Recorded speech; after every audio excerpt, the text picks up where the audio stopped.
नमस्कार। कृषि दर्शन कार्यक्रम में आप सभी दर्शकों का स्वागत है। आज हमारे प्रदेश का किसान एवं बागवान कृषि एवं बागवानी दोनों ही क्षेत्रों में अग्रणीय एवं सराहनीय कार्य कर रहा है, परंतु आज परंपरागत तरीकों के साथ साथ नई विधि का भी, नई तकनीकी का भी इजाद हुआ है और इस विधि के माध्यम से किस प्रकार से हम इस नई तकनीक के माध्यम से किस प्रकार हम खेती को कर सकते हैं, इस विषय पर आज हम चर्चा करेंगे। और ये जो नई विधि है इसे हम हाइड्रोपोनिक्स कहते हैं। दर्शकों, सर्वप्रथम हम आपको बता दें, वैसे तो आपको ये सर्वविदित है कि हमारा लाइव फोन इन कार्यक्रम होता है और हम चाहेंगे कि आप अवश्य इस कार्यक्रम को देखें और हमारे किसान बागवान इस कार्यक्रम में हमारे सीधे विशेषज्ञ के साथ संवाद कर सकते हैं। हम आपको दूरभाष नंबर बता देते हैं। हमारे दूरभाष नंबर है 0177 कोड अवश्य लगाए और हमारे टेलीफोन नंबर्स हैं 28000177 और 28000178। तो हम आपसे अपेक्षा करेंगे कि आपके अवश्य इन नंबरों पर अधिक से अधिक फ़ोन आएंगे और हम चाहेंगे कि हमारे प्रदेश का किसान बागवान हम जो आज हाइड्रोपोनिक्स एक नई विधि है इस पर जो हम चर्चा करने जा रहे हैं, आप अवश्य हमारे जो आज के एक्सपर्ट हैं उनके साथ जुड़ेंगे। अब हम आपको अपने एक्सपर्ट के साथ रूबरू करा देते हैं। आज हमारे कार्यक्रम में विशेष रूप से आमंत्रित है डॉक्टर रंजीत सिंह सिपैया जी। डॉक्टर साहब, आपका कार्यक्रम में बहुत बहुत स्वागत है। दर्शकों, हम आपको बताना चाहेंगे कि डॉक्टर रंजीत सिंह जी बागवानी विश्वविद्यालय नौणी में सॉइल साइंस डिपार्टमेंट में असिस्टेंट प्रोफेसर के पद पर कार्यरत है। और आज का जो हमारा विषय है ये बहुत ही महत्वपूर्ण विषय है, क्योंकि हाइड्रोपोनिक्स एक ऐसी विधि है जो मैं समझता हूँ शायद एक नई विधि है और इसके माध्यम से किस प्रकार खेती की जा सकती है इस पर हमारे विशेषज्ञ महोदय आपको जानकारी देंगे। तो आप हमारे कार्यक्रम को भी देखिए और टेलीफोन के माध्यम से जो भी संशय आपके मन में है उसको आप अवश्य दूर करेंगे। तो डॉक्टर साहब, अब हम कार्यक्रम को प्रारंभ करते हैं। आपका कार्यक्रम में एक बार पुनः स्वागत है। डॉक्टर साहब, मैं सबसे पहले आपसे जानना चाहूँगा कि जो हम बात कर रहे हैं नई विधि जी हाइड्रोपोनिक्स जी, इससे क्या तात्पर्य है? जी, सबसे पहले तो मैं दूरदर्शन का धन्यवाद देता हूँ जिन्होंने मुझे इस कार्यक्रम में आने का मौका दिया। और कृषि दर्शन क्योंकि हमारा एक बहुत इम्पोर्टेंट प्रोग्राम है जो सीधा किसानों से जुड़ा हुआ है जो, और किसान बागवान भाई इसको देख के काफ़ी नई तकनीकों के बारे में जानते हैं और नई नई चीज़ों के बारे में जानते हैं। और मैं चाहता हूं कि आज मुझे मौका मिला है इस प्रोग्राम में आने का, तो क्योंकि ये लाइव इन प्रोग्राम है तो मुझे खुशी होगी अगर ज़्यादा किसान बागवान प्रश्न पूछें ताकि हम उनको इस नई तकनीक के बारे में बता सकें। जी, सबसे पहला सवाल जो आपने पूछा कि हाइड्रोपोनिक्स क्या है। जी, हाइड्रोपोनिक्स दो शब्दों से मिलकर बना है। एक है हाइड्रो और दूसरा है पोनिक्स। हाइड्रो का मतलब है पानी और पोनिक्स का मतलब होता है फसल उगाने की विधि। तो इससे हम अंदाज़ा लगा सकते हैं कि हाइड्रोपोनिक्स का मतलब है कि हम फसलों को उगाते हैं सिर्फ पानी में, इसमें और कोई माध्यम का उपयोग नहीं होता है, ना ही इसमें मिट्टी का उपयोग होता है, ना इसमें किसी और जैसे आर्टिफिशियल मीडिया आजकल बाज़ार में बहुत आता है उसका उपयोग होता है। इसमें सिर्फ हम पानी की जो लेयर चलाते हैं, पानी की एक धारा बहती है, उसी में हम फसलों को उगाते हैं और ये बहुत अच्छी तकनीक है। और जैसे आपने कहा कि अब हमारे को नई तकनीकों का ईजाद करके उसको अपनाने की ज़रूरत है और मुझे लगता है कि इससे ज़्यादा अच्छी तकनीक इस टाइम नहीं है, क्योंकि ये हमें छोटी से छोटी जगह में भी फसल उगाने की पॉसिबिलिटी देता है।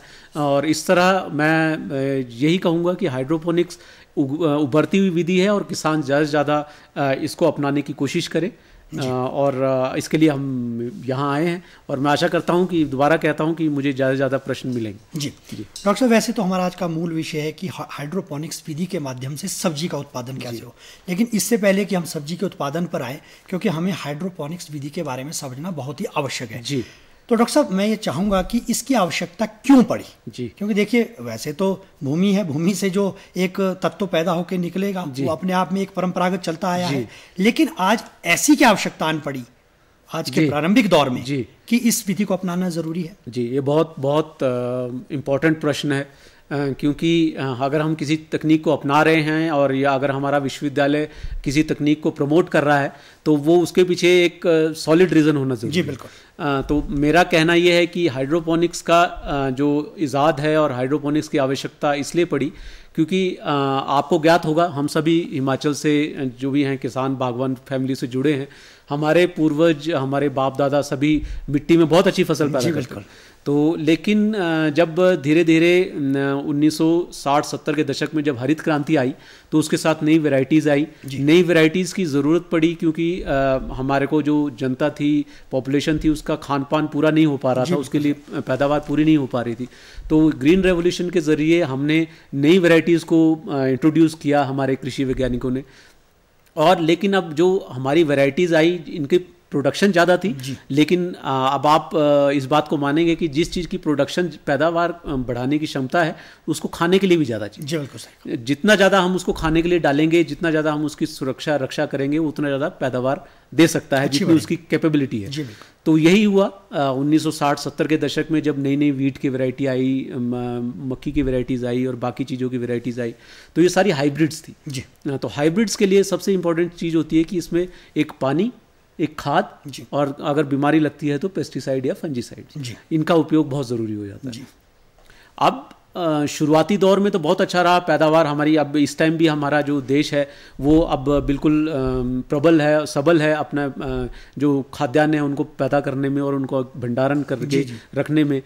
तो लेकिन उसकी जो हमें कीमत चुकानी पड़ी है वो ये है कि चूंकि ये हाइब्रिड्स थे और इनको ज़्यादा खाद की ज़रूरत पड़ी, तो किसान बागवान भाई और जो हमारे शुरुआती दौर में सोच थी कि हम ज़्यादा से ज़्यादा खाद डालेंगे तो उससे हमारे को ज़्यादा पैदावार प्राप्त होगी, उस चीज़ में हमने जो हमारे पिछले 30-40 वर्षों में हमने मिट्टी में इतनी ज़्यादा खाद डाल दी है कि मिट्टी की सेहत खराब हो गई। जी बिल्कुल सही कहा। और अभी मैं आपको एक चीज़ बताऊंगा, अभी थोड़ी देर पहले ही एक किसान बागवान भाई से मेरी बात हो रही थी। तो उनका प्रश्न यही था कि उन्होंने एक ज़मीन है जहाँ पे उन्होंने एक लीज पे ली है ज़मीन, तो वहाँ पे वो कह रहे थे कि उनकी जो सॉइल की पीएच वो 8.5 है। तो 8.5 पीएच का मतलब है कि वो अल्कलाइन हो गई है, उसमें नमक बहुत ज़्यादा है। और लेकिन अगर हमने कोई फसल पैदा करनी है, चाहे वो एग्रीकल्चरल प्रोड्यूस है, गेहूं है, मक्की है, या फिर सब्जियां हैं, या फिर फ्रूट्स हैं, एक नॉर्मल सी जो पीएच लेवल होता है वो 6.5 के आसपास रहता है, 6.5 से 7 जा सकता है। आपके कहने का मतलब है कि जितने पोषक तत्व एक सीमित मात्रा के अंतर्गत होने चाहिए। जी, वो होने चाहिए, लेकिन जो प्रश्न ये जो इम्पोर्टेंट चीज ये आई कि जब उसमें बहुत ज्यादा मिट्टी में डल गया तो मिट्टी की सेहत खराब हो गई। बिल्कुल सही। और अब प्रॉब्लम ये है कि अब उसमें मिट्टी की जब सेहत खराब हो गई है तो हम उसमें जितने ज्यादा पोषक तत्व डालें वो मिट्टी उसको रिस्पॉन्स नहीं कर पाएगी। हम इस चीज को इस चीज से लिंक कर सकते हैं कि अगर हमारे पास पैसा बहुत है लेकिन हमारी सेहत खराब है तो वो उस पैसे का कोई फायदा नहीं। तो वो चीज इसमें आया है। इसलिए जब मिट्टी की सेहत खराब हो गई तो किसान जो वैज्ञानिक हैं उनको लगा कि हमारे को एक ऐसी तकनीक अपनानी चाहिए जिसमें हम मिट्टी में जो प्रॉब्लम्स आई हैं उसको हट के एक नई तकनीक करें, इजाद करें, जिसमें हम फसलों को पैदा कर सकें ताकि ये ज़्यादा से ज़्यादा लोगों तक पहुंच सके और अच्छी फसल पैदा हो। डॉक्टर साहब, मैं इसका एक कारण और भी मानता हूँ लैंड होल्डिंग्स का भी, क्योंकि देखिए अब एक परिवार में यदि 6 व्यक्ति थे, फिर वो 6 में ज़मीन बटी, आगे उनके बच्चे हो, तो लैंड होल्डिंग इसका एक बहुत बड़ा जी बहुत आपका बहुत अच्छा कारण है ये, क्योंकि लैंड होल्डिंग बढ़ गई है। पहले हमारे बाप दादा के पास जितनी ज़मीन होती थी वो आज मेरे पास नहीं है। बिल्कुल। और आगे मेरे बच्चों के और मेरे पोतों और दोतों के पास उतनी नहीं होगी, सीमित मात्रा में होगी। दूसरा कारण है हमारी शहरों की तरफ रुझान ज़्यादा बढ़ गया। हमारी जो खेती बाड़ी की तरफ जो होना चाहिए किसानों का और उनके बच्चों का, वो रुझान नहीं रहा। तो चाहे वो जानवरों की प्रॉब्लम की वजह से है, चाहे वो मिट्टी की वजह से है, तो सभी के सभी जो है शहरों में जाके नौकरी पाना चाहते हैं। इससे क्या होता है कि शहरों का विकास हो रहा है, शहर बढ़ रहे हैं, खेती की ज़मीन हमारी कम हो रही है।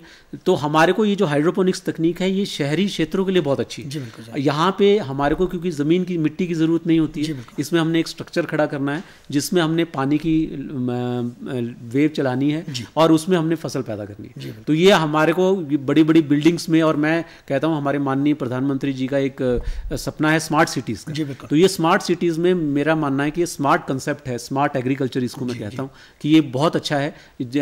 सारी स्मार्ट सिटीज़ में जितनी बड़ी बड़ी बिल्डिंग बन रही हैं, फ्लैट्स बन रहे हैं, उनमें अगर हर एक जो फ्लैट में रहने वाला अगर अपना छोटा छोटा हाइड्रोपोनिक सिस्टम भी लगाएगा तो मैं कहता हूँ कि वो अपने खाने लायक सब्जियां पैदा कर सकते हैं। जी डॉक्टर साहब, देखिए ऐसा है कि किसानों के साथ साथ मेरी भी जिज्ञासा बढ़ गई है, क्योंकि किसानों के मन में ये प्रश्न रहेगा कि बिना मिट्टी के पैदावार कैसे हो। आपने तो मैं चाहूंगा कि अब हम थोड़ा सा पैदावार की तरफ चले जाएं, और हमारा आज का जो मूल विषय है सब्जी का उत्पादन, तो मैं चाहूंगा इस पर आप हमारे किसानों को बताएं। देखिए, ये हाइड्रोपोनिक सिस्टम है। सिस्टम का जब हम सिस्टम शब्द का इस्तेमाल कर रहे हैं तो आप इसमें गलीज होती हैं, चैनल जिसको बोलते हैं, प्लास्टिक की चैनल हमारे को लगानी पड़ती है। टैंक होते हैं, 2 टैंक लगाने पड़ेंगे हमारे को अगर हम बड़े सिस्टम में लगा रहे हैं। अगर हम घरों में लगा रहे हैं तो वो एक छोटा सा सिस्टम होता है, एक छोटा सा आपका बाल्टी से ले सकते हैं, उसी से आप पानी को चला सकते हैं, पाइप में पानी चलेगा, वही उस बाल्टी में वापस जाएगा, फिर उसी को चला सकते हैं। मैं चाह रहा हूँ कि अगर आपको कोई डेमोन्स्ट्रेशन है तो वो भी उससे अंडरस्टैंडिंग कंसेप्ट क्लियर हो जाएगा किसान बागवानों का भी।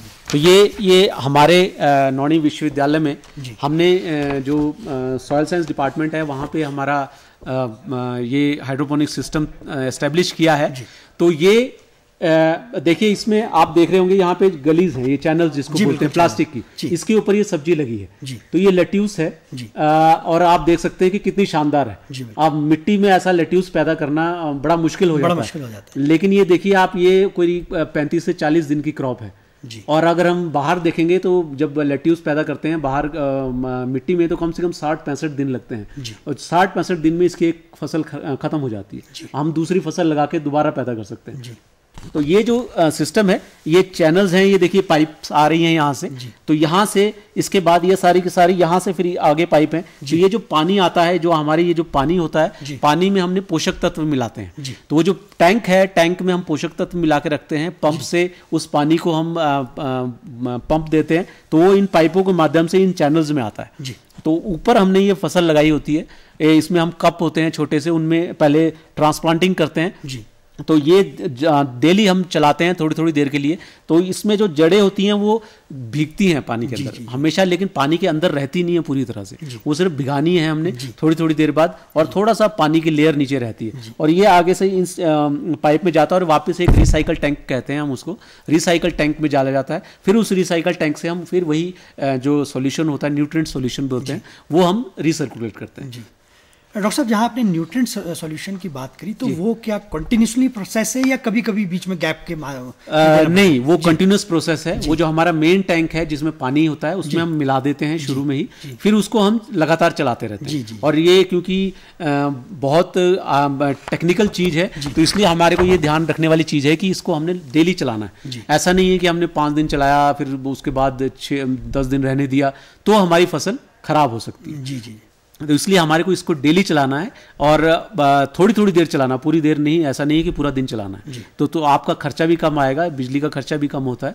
तो ये जो चीज़ है, इससे हम धीरे धीरे उसको जो न्यूट्रिएंट सॉल्यूशन होता है उसको हम चलाते रहते हैं, और फसल को वो मिलता रहता है। जी डॉक्टर साहब, इससे पहले कि मैं अगले प्रश्न की तरफ जाऊँ, मैं अपने सभी दर्शकों से और विशेषकर किसान बागवान भाइयों को, क्योंकि ये विशेषकर कार्यक्रम उन्हीं के लिए है और इतने महत्वपूर्ण विषय पर आज जानकारी हमारे डॉक्टर साहब द्वारा दी जा रही है, तो मेरा आपसे पुनः निवेदन सभी दर्शकों से रहेगा कि आप हमारे इस कार्यक्रम में हमारे दूरभाष नंबरों के माध्यम से अवश्य जुड़िए, और जो भी संशय जिज्ञासा आपके मन में है उसे आप विशेषज्ञ महोदय से बातचीत करके अपने संशय को दूर कर सकते हैं। मैं दूरभाष नंबरों को एक बार पुनः यहाँ पर दोहराना चाहूँगा। हमारे टेलीफोन नंबर्स है, सबसे पहले तो आप हमारा कोड लिख लीजिए, शिमला का 0177 कोड अवश्य लगाएं। हमारे दूरभाष नंबर है 28000177, और दूसरा टेलीफोन नंबर है 28000178। तो हमें ये अपेक्षा रहेगी कि अब किसी ना किसी किसान बागवान का, क्योंकि देखिए मैं ये समझता हूँ कि जिज्ञासा और संशय तो रहेगा, क्योंकि एक नई विधि है, क्योंकि मैं इस कार्यक्रम को होस्ट कर रहा हूं, तो मुझे भी अपने आप में एक जिज्ञासा रह रही है, क्योंकि देखिए एक मृदा से हट करके एक फसल को लेना एक बहुत बड़ी बात है। तो डॉक्टर साहब, मेरा अगला प्रश्न आपसे ही रहेगा, क्योंकि ये तो मुझे लग रहा है कि कुछ क्षेत्र विशेष में आप कह रहे थे एक छोटी सी बाल्टी के माध्यम से भी, तो उसके लिए कैसे? उसके लिए कुछ नहीं है उसमें, क्योंकि मैं तो कहता हूं कि हिंदुस्तान में जो किसान है, बागवान है, हमारे बहुत जुगाड़ एक शब्द होता है। जी बिल्कुल, जुगाड़ बहुत अच्छा करते हैं। तो ये तो जो सिस्टम है, ये कमर्शियल सेटअप के लिए है। जब आप बहुत ज्यादा फसल पैदा करना चाहते हैं तो वहां के लिए अच्छा है, लेकिन जब आप घर में करना चाहते हैं तो आजकल प्लास्टिक की पाइपें आती हैं, आपकी 4 इंच की पाइपें आएंगी, 5 इंच की, 3 इंच की आएंगी, जैसे जितना आपका स्पेस है, वो आपने गोल वाली पाइपें जो होती हैं उनको लेके उसमें ऊपर छेद करवा दीजिए। जी डॉक्टर, उसके ऊपर छेद करवा दीजिए, 1.5 इंच का छेद होता है, उसमें कप डालेंगे, कप के अंदर आपने ट्रांसप्लांट कर देना। और उसके जैसे मैंने कहा कि ये जो जब हम ये पाइपें लगाएंगे, सर जैसे आपने ये बीज का डाला या जो भी है, तो ये चैनल्स के अंदर लगाया है आपने? जी नहीं, बीज नहीं हमने किया, हमने पौध तैयार किया, पौध तैयार करके जैसे ट्रांसप्लांटिंग करते हैं, जैसे ट्रांसप्लांटिंग करते हैं वो हमने किया है। तो इसमें जैसे ये जो पाइपें हैं, ये हम उन पाइपों के में फिक्स कर सकते हैं, वही उस टैंक में जाएगा, उस टैंक से वही रिसाइकल होता रहेगा। तो वो बहुत। डॉक्टर साहब कौन कौन सी सब्जियों का उत्पादन इसमें संभव है? जी सबसे पहले तो मेरा जो मानना है, जो मैं सुझाव देता हूँ, वो सबसे पहला है कि किसानों को, क्योंकि नई तकनीक है, इसमें प्रॉब्लम्स भी आ सकती हैं, आएंगी, जरूर आएंगी, तो फसल भी खराब हो सकती है। तो इसके लिए जो सबसे आसान सब्जियां हैं वो है पत्तेदार सब्जी, जैसे लेट्यूस हो गया, आपका साग हो गया, या आपका स्पाइनेच हो गया, पालक हो गया, तो ये बहुत अच्छी सब्जियां हैं जो आप इनमें ट्राई कर सकते हैं। तो वो जब आप इसमें लगाएंगे तो आपको हो सकता है शुरुआत में 1-2 बार फेलियर हो, लेकिन हो सकता है आप अच्छा भी कर सके। तो वो जब आप कर लेंगे तो वो, और मैं तो कहता हूँ कि पत्तेदार सब्जियों में आयरन बहुत होता है, तो अगर आप पत्तेदार सब्जियों से शुरुआत करते हैं तो वो आपको एक भरोसा बढ़ेगा, एक्सपीरियंस होगा, आपको विश्वास आएगा, तो आप दूसरी सब्जियां भी उगा सकते हैं। डॉक्टर साहब मैं आपसे जानना चाहूँगा, क्योंकि देखिए अक्सर ये किसान बागवानों के मन में प्रश्न रहेगा, क्योंकि नई तकनीक है, तो इस तकनीक को लगाने के लिए क्या विधि रहेगी, क्या सावधानियां भी साथ में रहेगी, तो उस पर आप अवश्य बताएं। जी अब ये देखिए, क्योंकि अब एक नई तकनीक है और इसमें सिर्फ हम पानी का उपयोग कर रहे हैं, तो इसमें हमारे को बहुत सावधानियां रखनी पड़ती हैं। और दूसरी बात यह है कि इसमें क्योंकि सिर्फ पानी चलता है और पानी में अगर कोई बीमारी आ गई तो वो एक साथ सारी फसल को खराब कर देता है। तो इसलिए हमें सबसे पहली चीज़ तो ये है कि ये एक एंक्लोज स्ट्रक्चर के बाहर नहीं लगता है। आप कोशिश करें, फ्लैट्स में भी लगाते हैं तो एंक्लोज स्ट्रक्चर कमरे के अंदर हो, बालकनी हो, टेम्परेचर, आर्द्रता आपको, क्योंकि वो तो एक फसल की जरूरत है। जितनी फसल की जरूरत होती है उतना टेम्परेचर आप रखेंगे, आर्द्रता रखेंगे, तभी वो फसल पैदा होगी। तो इसलिए एक तो सबसे बड़ी सावधानी ये है। दूसरी है, इसके अंदर हमारे को एक पीएच और ईसी, जैसा मैंने पहले कहा कि मिट्टी में भी पीएच और ईसी होता है, वैसे ही न्यूट्रिएंट सॉल्यूशन में भी हमें पीएच और ईसी मेंटेन रखनी पड़ती है। तो वो पीएच और ईसी हमने मेंटेन रखनी है। हमें पीएच ज्यादा हो जाती है, कम हो जाती है, उस टाइम उसको ध्यान में रखें। डॉक्टर साहब इससे पहले कि हम अपने चर्चा को जारी रखें, एक दर्शक हमारे साथ जुड़ना चाह रहे हैं। हेलो हेलो हेलो, नमस्कार जी। नमस्कार जी, आपका कार्यक्रम में स्वागत है। एक तो सबसे पहले आपसे निवेदन रहेगा कि अपने टीवी सेट का वॉल्यूम बिल्कुल धीमा क्या जीरो कर दीजिए और फिर अपना परिचय दे और प्रश्न पूछिए। बिल्कुल कम कर लें। हेलो, हाँ जी पूछिए, क्या पूछना चाहेंगे डॉक्टर साहब से? रामपुर से बोल, स्वागत है जी आपका। हेलो, जो लो हाइट की जमीन है वो सूखी पड़ी है, बंजर पड़ी है आजकल, वो समाधान हो सकता है? देखिए आपका प्रश्न हम तक नहीं पहुंच पाया और मैं ये नहीं समझता कि डॉक्टर साहब इसका जो है वाजिब जवाब दे पाएंगे। मैं चाहूंगा कि आप अपने प्रश्न को पुनः दोहराइए। सबसे पहले तो आप अपने टीवी सेट की वॉल्यूम बंद कर दीजिए, क्योंकि आपकी आवाज गूंज करके आ रही है और हमें कुछ नहीं सुनाई दे रहा है। बिल्कुल बंद कर दिया जी। अब बताइए क्या पूछना चाहेंगे? मैं ये पूछ सकता हूँ, जो रामपुर में जो लो हाइट की जमीन है ना, ये लो हाइट की हजारों बीघा पंचर पड़ी है। जी जी जी। उसको लोग ऊपर पहाड़ों की तरफ आ गए और जहां से के पीछे लगे थे, वो जमीन बंजर पड़ी, कोई भी नहीं कमा रहा। कोई उसको कमाने का कोई तरीका है या कोई किराए पर दे सकते किसी कंपनी को? जी, आपके प्रश्न को डॉक्टर साहब समझ चुके हैं। अब डॉक्टर साहब का आप जवाब सुनिए। जी, मुझे आपका प्रश्न यह है कि जो हमारी बंजर भूमि पड़ी है उसका हम कैसे हाइड्रोपोनिक्स के लिए उत्पाद यूज कर सकते हैं, यही प्रश्न है जी आपका? जी हाँ जी, वहाँ बारिश बहुत कम होती है, बहुत शुष्क। हाँ जी, तो देखिए सबसे बड़ी चीज है कि क्योंकि हम इसमें सिस्टम लगाते हैं, जो पाइपें होती हैं उनका जमीन की शुष्की से कोई लेना देना नहीं जी। तो इसमें हम सिर्फ एक टैंक बनाते हैं, टैंक में पानी होना चाहिए, वो 500 लीटर का टैंक, 1000 लीटर का टैंक हो सकता है। उसके साथ आपने, जैसे मैंने आपको दिखाया कि ये चैनल्स लगे हुए हैं, ये देखिए चैनल्स बने हुए, ये पॉलीथिलीन के पाइप के या प्लास्टिक के या पीवीसी के पाइप के चैनल्स होते हैं, इसमें आपने पानी चलाना है। तो इसका आपका चाहे बंजर भूमि है उसका बहुत अच्छी तरह उपयोग हो सकता है। और मुझे खुशी है कि आपने ये प्रश्न पूछा, क्योंकि अगर आपके इलाके में बंजर भूमि पड़ी है उसका उपयोग कर सकते हैं। और आपके बच्चे भी, क्योंकि ये खेती बाड़ी में बच्चे आजकल ज़्यादा काम इसलिए भी नहीं करना चाहते क्योंकि उसमें हमें हाथ गंदे करने पड़ते हैं। आजकल पढ़े लिखे बच्चे हैं, वो सोचते हैं कि जी हम बड़ा काम करेंगे, वाइट कॉलर जॉब करेंगे, ये खेती बाड़ी में हमने, लेकिन ये साफ सुथरी कृषि है, इसमें ना कोई ज़्यादा आपको हाथ गंदे करने पड़ते हैं, ना कोई ज़्यादा पेस्टिसाइड होता है। मैं तो ये भी कहूँगा कि ये एक तरह से बिल्कुल ऑर्गेनिक खेती होती है, क्योंकि इसमें बीमारियां ना के बराबर होती है। तो हमें कोई ना स्प्रे करने की ज़रूरत पड़ती है और ना कोई किसी और चीज़ की ज़रूरत पड़ती है जिससे कि आपकी जो फसल है वो सेहत खराब करे। और मैं समझता हूँ कि अगर आप इसको प्रोपोगेट करते हैं, लगाते हैं, और अगर आपका अच्छा चल पड़ता है तो एज ए ऑर्गेनिक भी बेच सकते हैं और इसकी डिमांड बहुत ज़्यादा रहेगी। डॉक्टर साहब, मेरा आपसे निवेदन रहेगा, यदि इन दर्शक महोदय के मन में अभी कुछ संशय रहेगा, क्योंकि देखिए समय यहाँ पर थोड़ा सीमित होता है, तो मैं चाहूँगा यदि आप अपने कार्यालय का दूरभाष नंबर या अपना नंबर दे सके तो इनका जो कोई कंसेप्ट है वो क्लियर हो सके, तो मैं चाहूंगा कि आप अपना जो है टेलीफोन नंबर यहाँ पर साझा कर दीजिए। जी देखिए, मुझे बहुत खुशी होती है जब फार्मर्स सीधा मुझसे बात करते हैं। मेरा दर्शक महोदय आपसे निवेदन रहेगा कि आप डॉक्टर साहब का टेलीफोन नंबर ले लीजिए, क्योंकि मैं समझता हूँ कि समय सीमित होने के कारण आप जो है अपना वाजिब जवाब नहीं आपको पूरा मिल पाया होगा, तो आप डॉक्टर साहब से प्रोग्राम के बाद भी बातचीत कर सकते हो। डॉक्टर साहब, आप अपना नंबर दे दीजिए। जी, मेरा नंबर नोट कर लीजिए, 98053 30236। डॉक्टर साहब, मैं दोबारा दोहरा देता हूं, 98053 30236, 9803 30 236। तो आप कभी भी दिन के समय, क्योंकि कई बार रात को भी, बड़ी रात को भी कई बार फोन आ जाते हैं, वो हम उठा लेते हैं, लेकिन कई बार हम कई बिजी होते हैं। ऐसा तो मैं सभी दर्शकों से निवेदन, क्योंकि देखिए आदमी की अपनी भी पर्सनल लाइफ होती है, तो आप दिन के समय भी आप इनको कर सकते हैं टेलीफोन, और डॉक्टर साहब से जो भी संभव बन पाएगा वो आपका भरपूर सहयोग करेंगे। जी। हेलो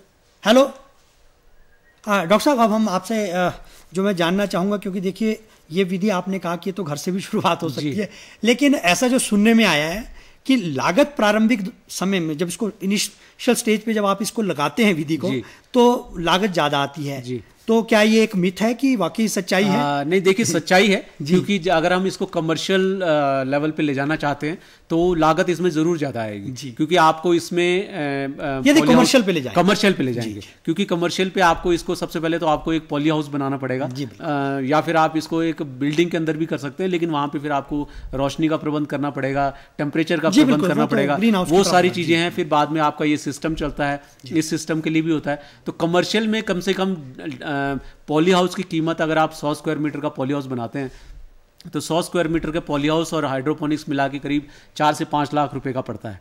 तो अभी तक पॉली हाउस पे तो सरकार की तरफ से सब्सिडी है, लेकिन अभी हाइड्रोपोनिक्स सिस्टम पे सब्सिडी नहीं है, तो वो सब्सिडी इनिशियल स्टेज पे खुद बियर करना पड़ेगा। जी, खुद बियर करना पड़ेगा। और अगर आप इसको घर में लगाना चाहते हैं तो आप 5,000 रुपए से शुरू कर सकते हैं। 5,000 रुपए में आप इसको अपना सिस्टम बना सकते हैं और यूज कर सकते हैं। जी डॉक्टर साहब, आपने इतनी महत्वपूर्ण जानकारी आज के विषय पर हमारे सभी दर्शकों को दी, इसके लिए हम आपके आभारी तो हैं। मैं अंत में चाहूँगा कि क्या संदेश आप किसान बागवान भाइयों को देना चाहेंगे? जी, मैं सबसे पहले तो दूरदर्शन का दोबारा धन्यवाद करूंगा कि उन्होंने मुझे इस कार्यक्रम में आने का मौका दिया। और जैसे कि मैंने कहा और आपने भी कहा कि हमें नई तकनीकों को अपनाना बहुत ज़रूरी है, क्योंकि समय के साथ जो पुरानी कृषि की विधि है उसमें थोड़ी खामियां आने लगती हैं, पैदावार में कमी होने लग जाती है।